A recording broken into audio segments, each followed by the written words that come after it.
Olá, pessoal! Na nossa aula de ética de hoje, nós vamos fazer uma revisão para a prova, tá certo? Bom, então quais são os conteúdos que a gente estudou esse mês em ética? Nós estudamos sobre as fontes de poluição e sobre como economizar a água, tá? Então vamos começar falando sobre as fontes de poluição, não é? Você sabe que a água é um recurso essencial para a vida dos seres vivos, né? Sem água a gente não vive, né, pessoal? A água, ela não é útil apenas só para beber, mas também ela serve para muitas outras finalidades, né? A gente toma banho, cozinha, a gente lava roupa, enfim, muitas coisas que a gente pode fazer com a água, né? Ela tem várias utilidades no nosso dia a dia.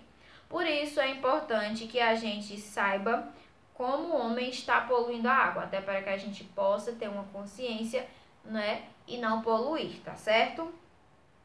Então, existem aí as poluições pelo esgoto, por lixo doméstico, poluição provocada pelas indústrias, poluição por óleo, tá certo? Então, eu vou começar falando um pouquinho sobre a poluição pelo esgoto, não é que a água poluída e contaminada por esgoto precisa ser tratada antes de ser despejada nos rios para não prejudicar os seres que lá vivem. Existe também a poluição por lixo doméstico, que é quando o lixo doméstico que são aqueles lixos que a gente produz na nossa casa, né? E que muitas vezes vai parar nos rios, tornando-os poluídos, tá? A poluição provocada pelas indústrias. As indústrias, elas lançam produtos tóxicos nas águas dos rios, causando a morte dos seres que vivem nessas águas e um desequilíbrio ecológico grave. A poluição por óleo, né, que é causada por defeitos no sistema de carga e descarga dos navios petroleiros que geram o vazamento de óleo. Isso impede a respiração dos seres aquáticos. Tem também, pessoal, o tratamento da água, que a gente já vem falando aí, né?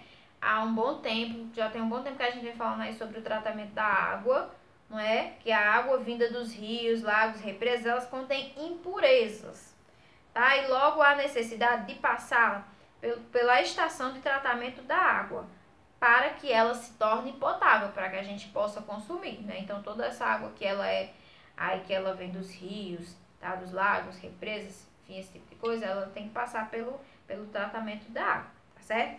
Quando não há estação de tratamento de água, sempre se deve fervê-la ou filtrá-la antes de consumo, evitando assim doenças, tá certo? Então, como a gente pode economizar água, tá? Vou dar algumas dicasinhas aqui para vocês. Mantenha a torneira fechada enquanto escova os dentes, tá? Então, quando a gente for escovar os dentes, quando a gente estiver ali escovando, é bom a gente deixar a torneira desligada. Só abrir quando a gente for lavar a escova ou lavar a boca, tá bom? Fica alerta para as torneiras pingando, então a gente tem que ter bastante atenção quando tiver uma torneira pingando na nossa casa, pra gente avisar a nossa mamãe, nosso papai, para que eles possam trocar a torneira, tá certo? Lavar o carro com balde, não usar mangueira, porque com a mangueira gasta bastante água, então só o balde é necessário, tá certo? Fechar o chuveiro ao se ensaboar, então quando a gente for tomar banho, enquanto a gente estiver se ensaboando, é importante a gente deixar o chuveiro desligado, tá bom? Ligar apenas quando a gente for se molhar mesmo, tá bom? Não jogar o lixo no vaso sanitário. Então, a gente sabe que lugar de lixo é no lixo, tá? Nos cestinhos de lixo, sacolinha de lixo, mas não jogar no vaso sanitário, tá certo? Porque muitas vezes a gente tenta que aquele lixo desça, aí dá uma descarga, dá outra, enfim, ali vai gastando bastante água, tá certo? Da água tratada, 25% a 40% elas são perdidas no Brasil por vazamento ou má utilização.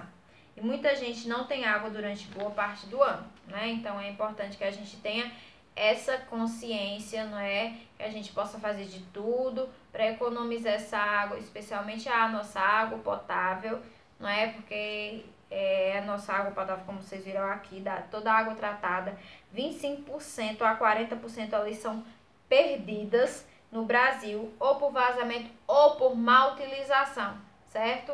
Então, todas essas formas aqui que eu falei, quando elas são mal utilizadas, ou seja, quando a gente deixa a torneira pingando, quando a gente deixa o chuveiro lá ligado e vai fazer várias outras coisas sem sabor e deixa o chuveiro lá, essa é uma má utilização da água, tá certo? Então, é importante que a gente tenha essa consciência, porque tem certos lugares, pessoal, onde falta bastante água justamente por conta disso, tá certo? Então, pessoal, eu vou deixar as paginazinhas para que vocês possam estudar aí no roteiro, tá certo? Essa foi a nossa aula de ética de hoje. Se vocês tiverem alguma dúvida com relação às provas, aos conteúdos, é só falar com a tia, tá certo? Beijos, meus amores, e até a próxima!